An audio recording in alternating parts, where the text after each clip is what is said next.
This tutorial will take you through the topic of center of mass along with several practice problems related to this concept.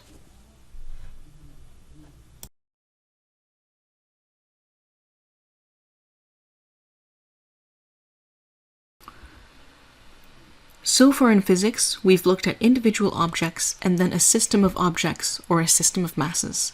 When we look at an individual object that has the same density across its entire mass, then it's really easy to point out where its center of mass is.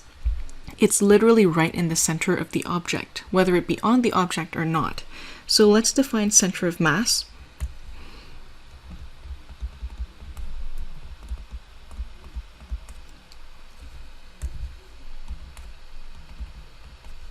The point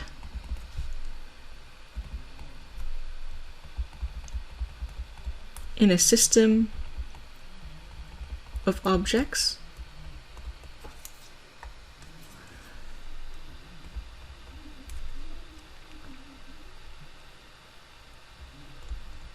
where mass is balanced. And the other point we made was that if the object is uniformly dense, its center of mass, or CM for short, is at its center. Okay, so let's look at a few examples.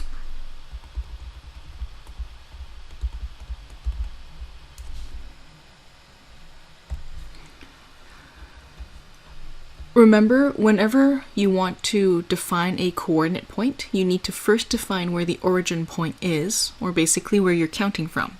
So we want to start off with analyzing the center of mass of a square.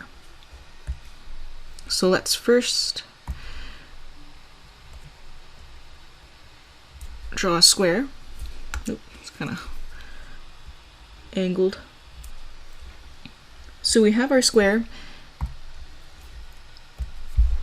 and let's say we want to find the center of mass. The first thing I want to do is pick where the origin point is, and the easiest point on the square is to just pick a corner.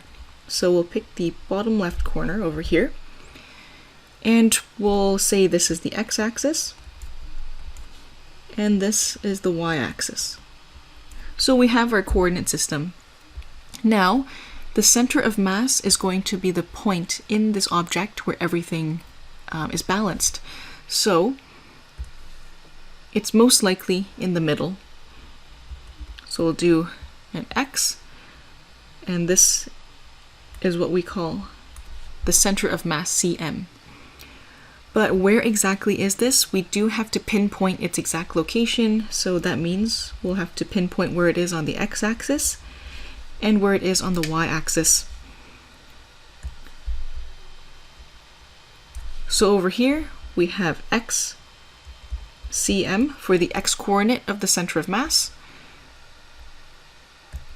and over here we have y cm for the y-coordinate of the center of mass. Now let's look at a circle.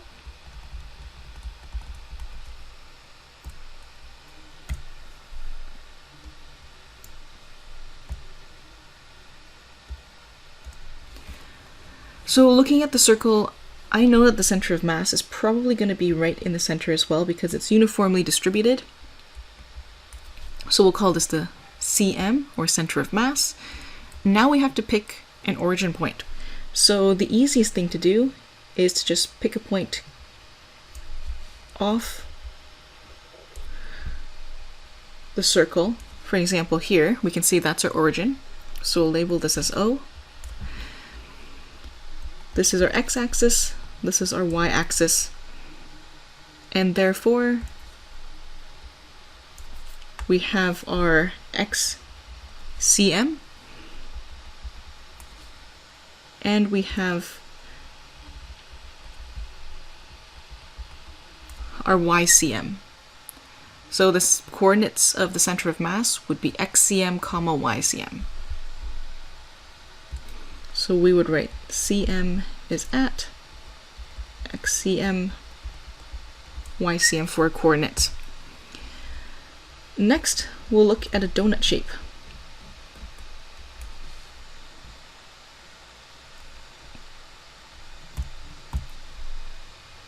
So that means we have our outer circle and we also have our inner circle.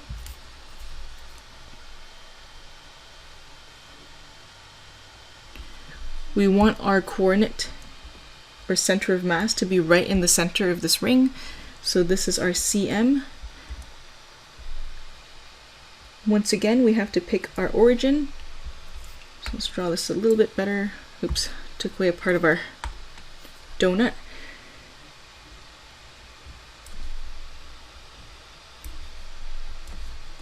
So we have our origin over here off to the side, we have x, and we have our y-axis, and we have x, cm,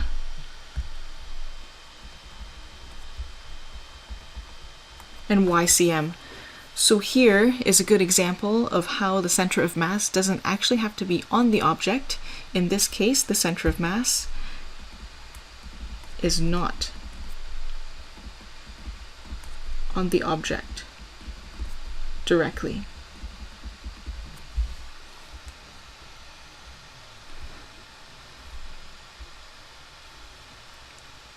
Okay, so we've gone through a few examples, but these are individual shapes and objects. When we talk about a system of objects, there is a special point in that system called its center of mass.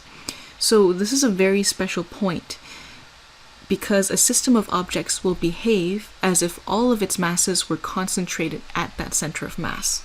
So we now have an updated description of center of mass. Cm. The center of mass is the point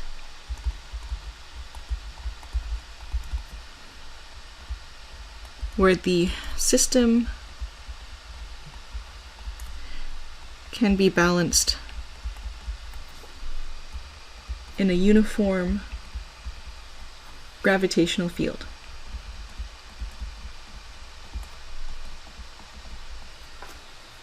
So for example, if you have a bunch of objects, like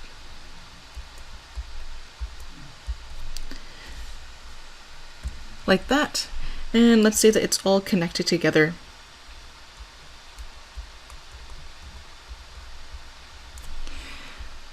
That means this particular object might have a center of mass, let's say, over here. So if that's the center of mass, it means that we can model this as a point object at exactly this point, and we can call this M total, where initially we had M1, M2, M3, M4, and M5. So what this means, the center of mass is the point where the system can be balanced in a uniform gravitational field, and the entire system of objects will behave as if all of its masses were concentrated at that center. So how can we find the center of mass?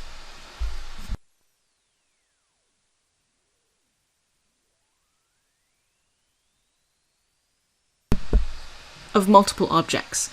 Well, we have to look at each object individually and then calculate the coordinates of the center of mass in the x and y direction, just like we've done before, but now we want to quantify these measurements.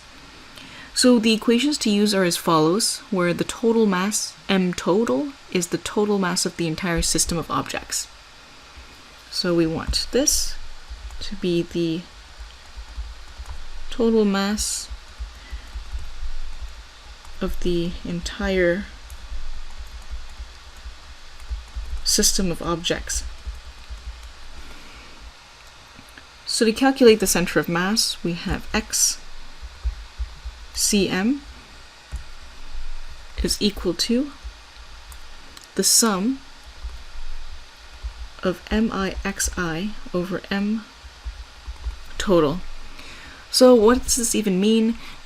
This is a summation equation, which means that if you have multiple objects, just like we've drawn here, we have 5 objects, that means we need 5 terms. So that means we would have m1 x1 over m total plus m2 x2 over m total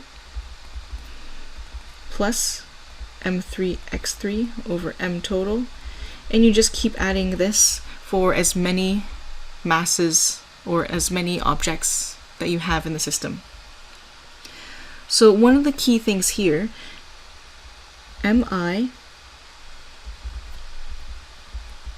is the mass of an individual object. So for example, m1 would simply be the mass of the first object. Xi is the distance away from the chosen origin point. So it's very important to know the definition of xi. This is where most students will get confused. You need to pick your origin point first, and then using that origin point for all of your objects, you can determine the distance, or x, that each object is away from that origin point. So, for example here, I can say that my origin point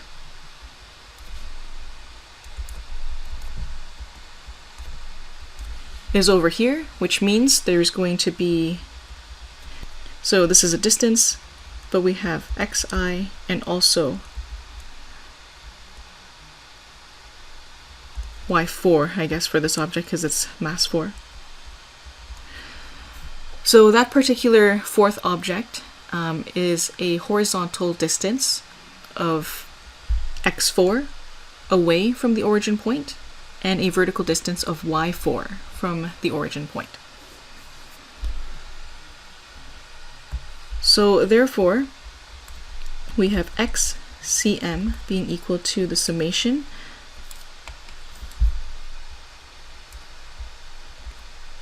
of mixi over m total. And this is a very important equation to know. Next, we need to look at ycm, and it's pretty much the exact same equation. So we have the summation of mi, but instead of looking at the distance away from the origin on the x-axis, we're looking at the distance away from the origin on the y-axis. So yi represents the distance away vertically. So then I'd have m1 y1 over m total plus m2 y2 over m total plus m3 y3 over m total plus however many more terms you need. So m2 is straightforward, it's just the mass of an individual object, or mi, and yi is the distance away from the chosen origin point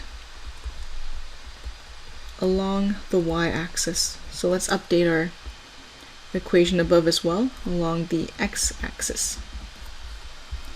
So therefore, our equation for ycm is simply the summation of mi yi over m total. So now we have two equations to represent the x and the y coordinate of our center of mass. So the cm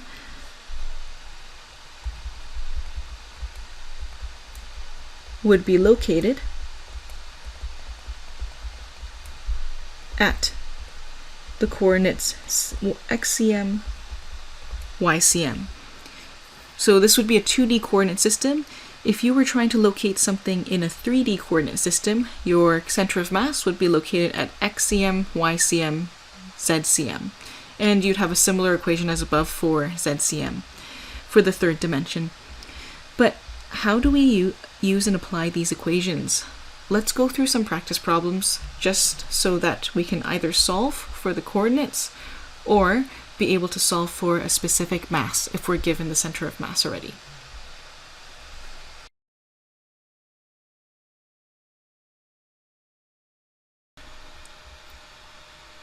In this problem, the Earth has a mass of 5.98 times 10 to the 24 kilograms. The Moon has a mass of 7.35 times 10 to the 22 kilograms, and their center-to-center distance is 3.85 times 10 to the 8 meters.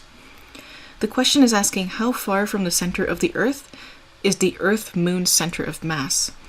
So this is a 1D center of mass problem because we're only looking at the axis created by connecting the center of the Moon to the center of the Earth. And that's the key thing. It's the center of each object.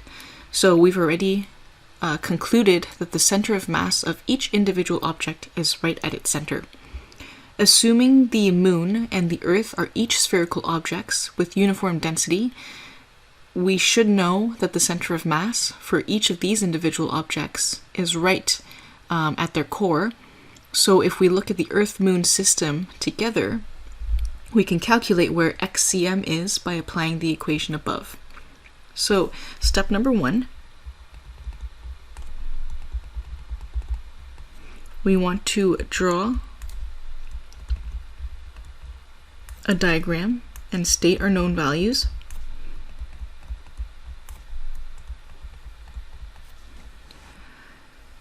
So we have our Earth and we have our Moon. And so each of them have their own center of masses, and that's where their entire mass is concentrated at their core, and this is simply the mass of the Earth, whereas over here we have the mass of the Moon. And these 2 points are connected by a straight line.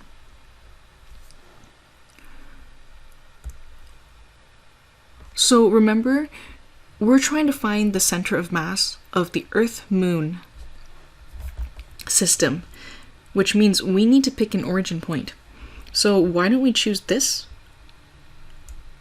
to be our origin point, and therefore we have our coordinate system going this way in terms of x.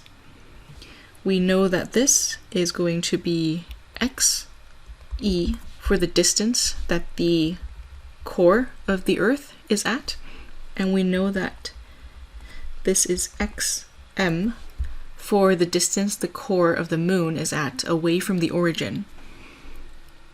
And we want to find out where this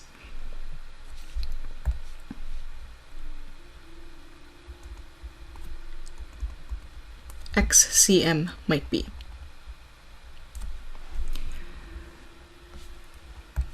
So let's write down what we're given. We're given me is equal to 5 times 98 times 10 to the 24 kilograms. The mass of the Moon is 7.35 times 10 to the 22 kilograms. And we know that there's center-to-center distance, so we know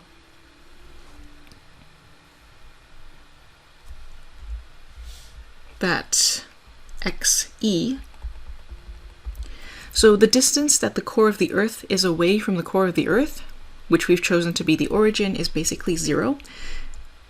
We know that the distance that the core of the Moon is away from the core of the Earth is 3.85 times 10 to the 8 meters. So it seems like we have a mass and distance pair for the Earth and a mass and distance pair for the Moon, which means we should be able to calculate xcm using our equation. So step number 2,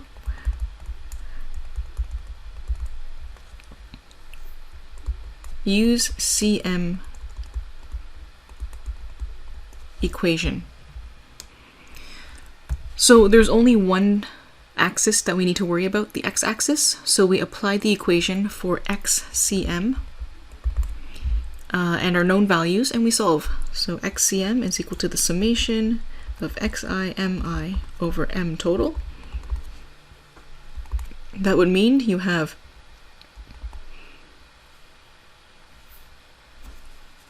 xe me over m total plus xm mm over m total. xcm is then equal to, we just plug in our values.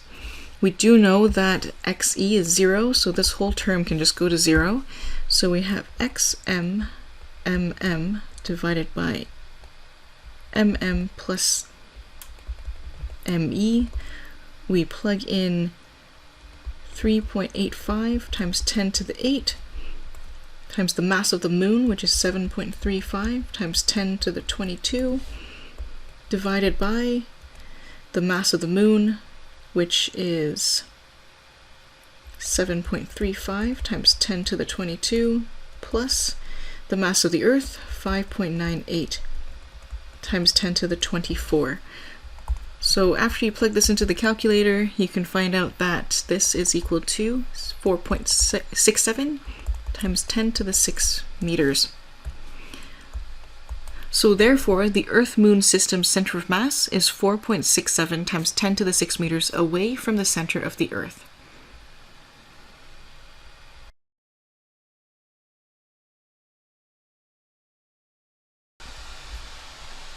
In this problem, we have 3 bricks of length L and mass m that are stacked on top of each other as shown in the figure below. We want to find the x-coordinate of the center of mass of the bricks. So this is a 1D center of mass problem since we only care about the x-coordinate. The question doesn't have any numbers, just letters, so we have to find an expression for xcm.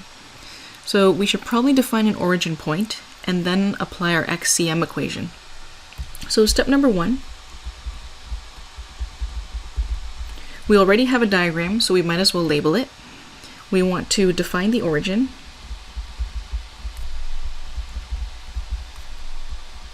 And then we're going to use xcm to solve. So the first step is to create our coordinate system. So why don't we choose this? The left edge of the leftmost brick as our origin. So we'll call this O. And we'll call the ground the x-axis. Now we're going to look at each of these masses individually, and keep in mind every individual mass is going to have its own center of mass. So because these are 3 identical bricks of uniform density, their xcm's are going to be right in the middle of each one. So the center of mass of the red brick or object 1, we'll call this x1. The center of mass of the second brick we'll call x2, and the center of mass of the third brick we'll call x3. So we need to figure out these 3 values in order to plug them in to our center of mass equation. So we're given some values over here and here, so we need to be able to figure out the distances for xi, x2, and x3. So just by looking at this red brick, or the first object, we know that every brick has a length of L, and that means xi is simply L over 2, because it's 1/2 the length of the brick, and that means the center of mass of the first brick is L over 2 away from the origin. So now we have xi is equal to L over 2. Looking at the green brick, or the second one, we know that the edge of the brick is now shifted L/2 away from the origin, which also means the center of mass is shifted L/2 away from the center of mass of the first brick. So that means x2 is simply 1/2 more than x1. So x2 is simply just L. Now, the third object gets a little bit more complicated because we have L/4. So it's not going to be right at the edge of anything. But once again, we have 3 identical bricks, which means their center of masses would have been perfectly aligned vertically if they were all stacked on top of each other without any shifting. So we already have the center of mass of the green brick being L, and the blue brick is shifted L/4 from the left edge of the green brick. So that means the center of mass, or x3, for the third object is just L/4 away from the center of mass of the green brick. So all we have to do is add L/4 to L, and we get 5L/4. So now we have our 3 distances. We can also have our 3 masses. They're all identical. So M1 is equal to M, M2 is equal to capital M, and M3 also equal to capital M. Which means we can now use our XCM equation, sum up all of the MIXI's divided by the total mass, which is equal to M1x1 over M total plus M2x2 over M total plus M3x3 over M total. So XCM is simply equal to M L/2 plus M L plus M 5L/4 divided by M plus M plus M. So that gives us ML/2 plus ML plus 5ML/4 divided by 3M. Let's try to simplify this. The common denominator is going to be 4, so we have 2ML plus 4ML plus 5ML/4 divided by 3M. That's going to be equal to 11ML/4 divided by 3M. So the m's are going to cancel out. We're going to get 11L/12. So XCM is equal to 11L/12, and that is our answer.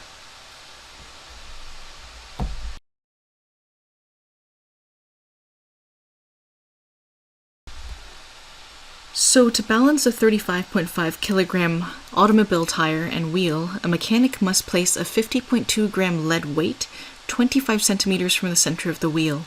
When the wheel is balanced, its center of mass is exactly at the center of wheel. How far from the center of the wheel was its center of mass before the lead weight was added? So let's first make a plan and make sense of this question.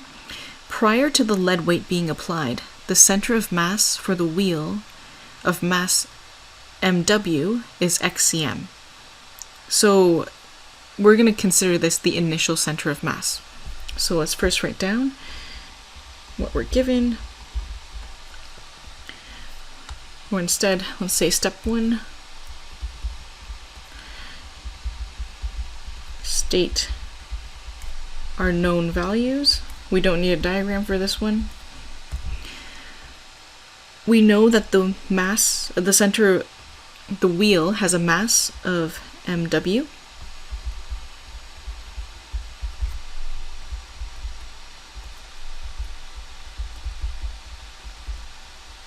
So that's 35.5 kilograms. It also has a center of mass here, so this would be the initial center of mass. We then apply a lead weight. So the lead weight we'll call ml, which is 0.0502 kilograms. And this is applied at a distance xl equals 0.25 meters from the wheel center. So I simply just converted the centimeters to meters. So let's consider the wheel center to be the origin. So we have our wheel. That center is our origin. When we apply the lead weight, the new center of mass is 0 meters away from this origin. So we should be able to construct a CM equation for this. We are trying to find this, the initial center of mass, but we also have a new center of mass, x nu, and we're going to call that 0 because it's a distance 0 from our origin point. So the next thing we want is simply to note that the wheel's original center of mass is going to be the x distance away from the origin of the new center of mass. So step number 2, we're going to apply our CM equations. In this case, there's only one axis we care about, the x-axis, so it's just one. We know that the new XCM equation is a summation of mixi over m total. So we have mw for the mass of the wheel times xw over m total plus ml xl over m total for the lead weight. So a key thing here is to know that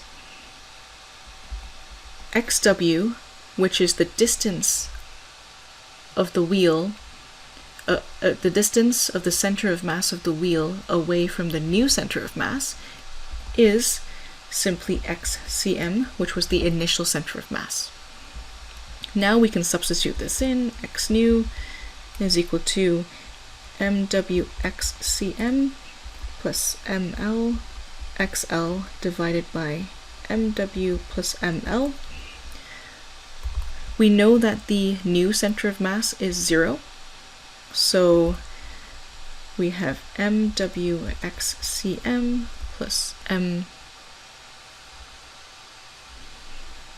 mlxl, and the denominator just goes to 0 because we multiply it to the other side and it becomes 0. So that means xcm is equal to negative mlxl over mw, which is negative 0.0502 times 0.25 divided the mass of the wheel, which is 35.5, and we get xcm is equal to minus 0.354 millimeters. So therefore, the original center of mass is 0.354 millimeters away from the center of the wheel.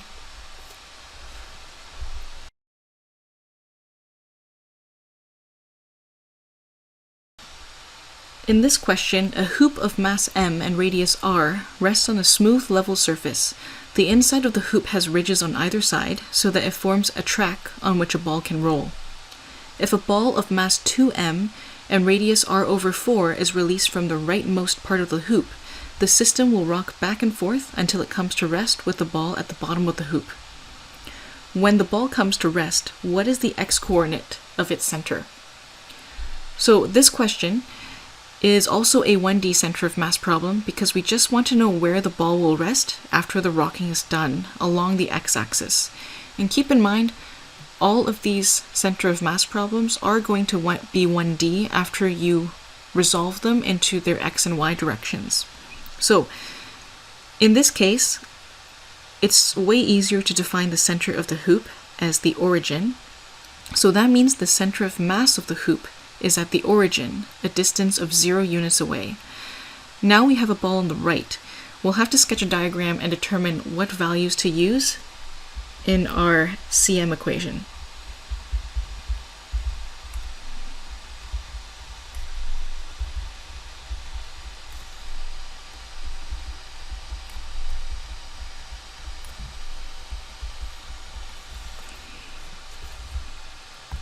So let's draw our hoop. And it has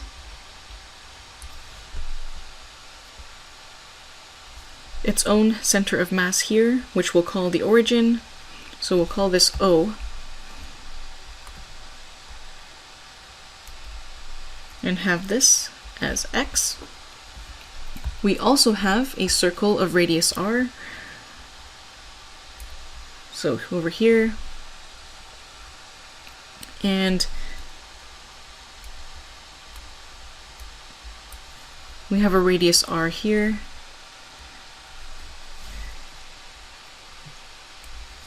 The radius of the large hoop is capital R. We also have the mass of the hoop, and we have the mass of the ball.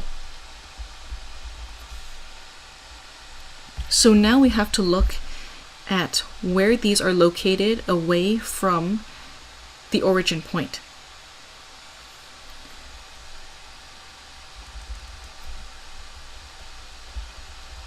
X hoop would be over here, and X ball would be located here. So the idea is that you have a ball that's inside a hoop, and you're releasing the ball from the right side of the hoop. When you let go, the whole system is going to settle down at its center of mass. So all we have to do is calculate where XCM would be. So we're trying to figure out where, maybe here.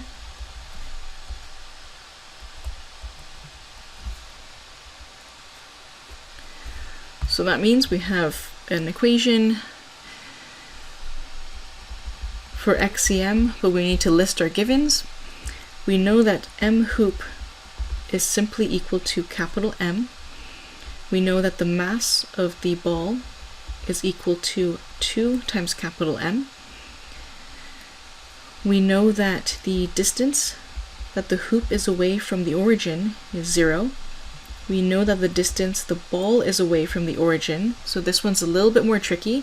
The distance is actually going to be capital R minus little r, because you have to subtract this away from the larger radius to get to the center of mass of the ball. But we're also given that the radius of the sphere is capital R over 4. So we can say that this is equal to R minus R over 4, which is simply 4 minus R. 4R minus R is 3R over 4. So step number 2.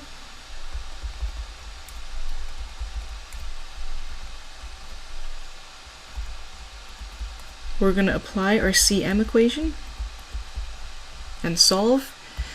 So XCM is equal to the summation of all our individual masses divided by the total mass.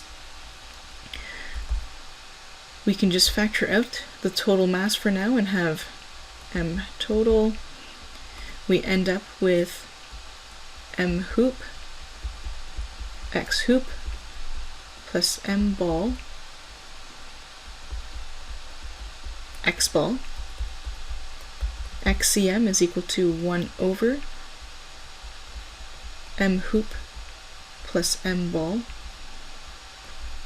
times, we know X hoop is equal to 0, so this whole term goes to 0, which means we're only left with M ball,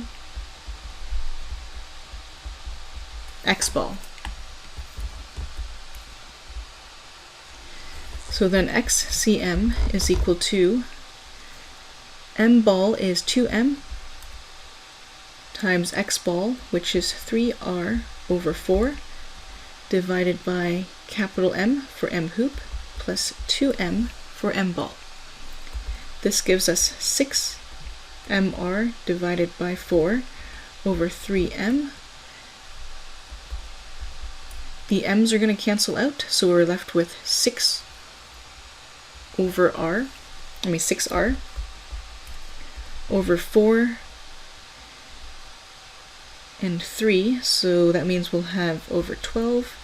So xcm is simply r over 2. And that is our answer. The ball will rest at a distance r over 2 away from the original center of the hoop.